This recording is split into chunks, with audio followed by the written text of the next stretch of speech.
মাকুম অশোকনগৰ সাৰ্বজনীন কালী মন্দিৰৰ দানপাত্ৰৰ পৰা নগদ ধন লুটি নিলে চোৰে। চোৰৰ ৰম্য ভূমিলৈ পৰিণত হৈছে সমগ্ৰ মাকুম অঞ্চল। প্ৰায় সংঘটিত হ'বলৈ ধৰিছে চুৰি কাৰ্যৰ ঘটনা। মাকুম মহাবিদ্যালয়ৰ পাছত এইবাৰ চোৰৰ হেনচকু সাৰ্বজনীন কালী মন্দিৰৰ ওপৰত। আজি পুৱতি নিশা মাকুম থানাৰ অন্তৰ্গত অশোকনগৰ সাৰ্বজনীন কালী মন্দিৰৰ দানপাত্ৰৰ পৰা নগদ ধন চুৰি কাৰ্য হোৱা ঘটনাই চিন্তিত কৰি তুলিছে অঞ্চলটোৰ সচেতন ৰাইজক। জানিব পৰা মতে পুৱতি নিশা মন্দিৰটোৰ তলা ভাঙি মন্দিৰৰ ভিতৰত থকা দানপাত্ৰৰ পৰা লুটি নিয়ে আনুমানিক প্ৰায় 30,000 টকা। ইতিমধ্যে ঘটনাস্থলীত স্থানীয় মাকুম থানাৰ আৰক্ষী উপস্থিত হৈ ঘটনাৰ তদন্ত কৰিছে। উল্লেখনীয় বিষয় যে সেই অঞ্চলত ড্ৰাগছ আসক্ত লোকসকলে প্ৰায়ে জুম পাতি আড্ডা মাৰাৰ কথা গাঁও ৰক্ষা বাহিনীৰ সভাপতি প্ৰীথিশ দাসে অৱগত কৰে। মই টিংৰাই বঙালী গাঁৱৰ গাঁও ৰক্ষী বাহিনীৰ সভাপতি। গতিকে মই সদায় অহা যোৱা কৰোঁ এই ৰাস্তা দি ৰাতি 9টা 10টা 11টা মোৰ কোনো টাইম টেবুল নাই। কেতিয়াবা আমি আৰু মোৰ ছেক্ৰেটাৰী যিজন তেওঁ ইফালে কেতিয়াবা পাক মাৰে।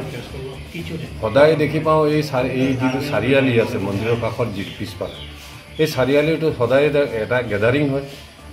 গেডাৰিং মই 2-3বাৰ ধমকিও দিলোঁ তেওঁবিলাকক ইয়াত আড্ডা নামাৰি কিহৰ আড্ডা ইয়াত, কিন্তু তেওঁলোকে এদিন বন্ধ কৰি পেলাই পিছদিনাখন আকৌ সেই একেটা গেডাৰিং।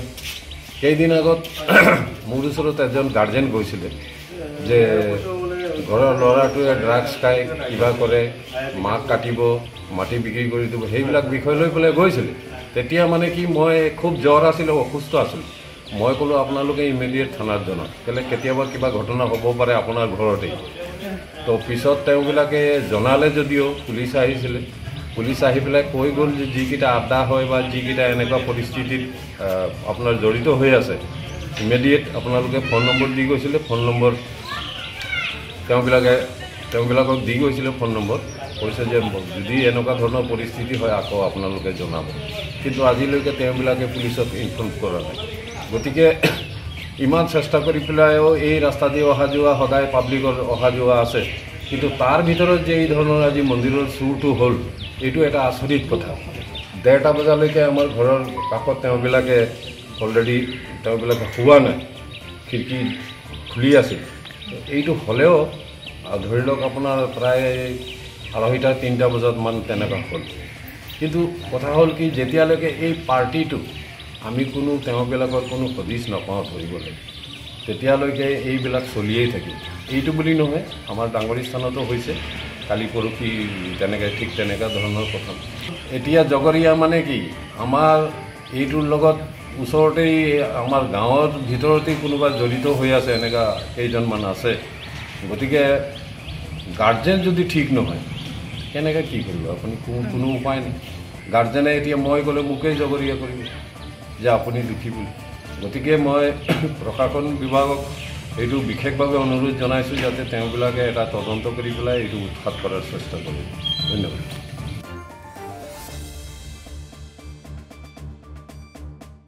গাঁওৰক্ষী বাহিনীৰ সভাপতিৰ লগতে স্থানীয় অধিবক্তা পংকজ আচাৰ্যই ড্ৰাগছ আসক্ত হৈয়ে এনে দুঃসাহসেৰে চুৰি কাৰ্য সংঘটিত কৰিছে বুলি অনুমান কৰি অঞ্চলটোত থকা ড্ৰাগছৰ উৎসৰ বিৰুদ্ধে ব্যৱস্থা ল'বলৈ আৰক্ষী প্ৰশাসনক আহ্বান জনাইছে। এতিয়া আৰক্ষীয়ে কি ব্যৱস্থা গ্ৰহণ কৰে সেয়া লক্ষণীয় হ'ব। আমাৰ এইটো কালী মন্দিৰৰ আজি বহুত বছৰৰ পৰা ইয়াত চলি আছে মন্দিৰ, কিন্তু কিছুমান দুৰ্বৃত্তই কালি ৰাতি তলা ভাঙি আমাৰ ইয়াৰ মন্দিৰৰ দানপাত্ৰ চুৰি কৰি লৈ যায়, পইচাবিলাক যি আছে স্কুটিখিনি লৈ যায়। মই যিমান দূৰ মানে এইটো ইমান পাইছোঁ, ইয়াত কিছুমান ল'ৰা ড্ৰাগ এডিক্টেড আছে আৰু সিহঁতে চবেই এইবিলাক নকৰে, পাপ পুণ্যৰ কথা আছে। এই ড্ৰাগছ এডিক্টেড যিবিলাক সৰু সৰু ল'ৰা আছে, মই বোধ কৰোঁ সিহঁতৰ ভিতৰত কোনোবাই এইটো কৰিছে। গতিকে যদি এইটো কোনোবাক যদি ধৰা পেলোৱা যায় আৰু ধৰি কিনে যদি DSR দিয়া হয় তেতিয়াহ'লে এইটো ওলাই যাব, কাৰণ এইটো বহুত জঘন্য বেপাৰ। মন্দিৰৰ পইচা এইবিলাক চুৰি কৰি লৈ যোৱা এইটো বহুত ডাঙৰ কথা এইটো। গতিকে মই প্ৰশাসনৰ আবেদন কৰিছোঁ যদি আপোনালোকে ইয়াত ড্ৰাগছৰ যিবিলাক এডিক্টেড সৰু সৰু ল'ৰা ছোৱালী আছে এইবিলাক ধৰি কিনে যদি আপোনালোকে কিবা এটা কৰিব পাৰে তেনেহ'লে উপায়, নহ'লে আৰু ভৱিষ্যতত এইবিলাক হৈ থাকিব। আজি তলা লগাম আৰু এটা সেইটো ভাঙি কিনে লৈ যাব, সেইটো হৈ থাকিব। প্ৰশাসনৰ ওচৰত মোৰ এইটো অনুৰোধ, এইবিলাক ইয়াত যিটো ড্ৰাগছ চক্ৰ আছে এটা, এইটো ধৰি কিনে এইটো যদি আপোনালোকে উৎখাত কৰিব পাৰে তেনেহ'লে আমাৰ মন্দিৰটো মানে বাচিব পাৰে বা ভৱিষ্যত যেনেকৈ ঘটনা নহয় সেইটোও ব্যুৰ ৰিপৰ্ট অসম টুডে।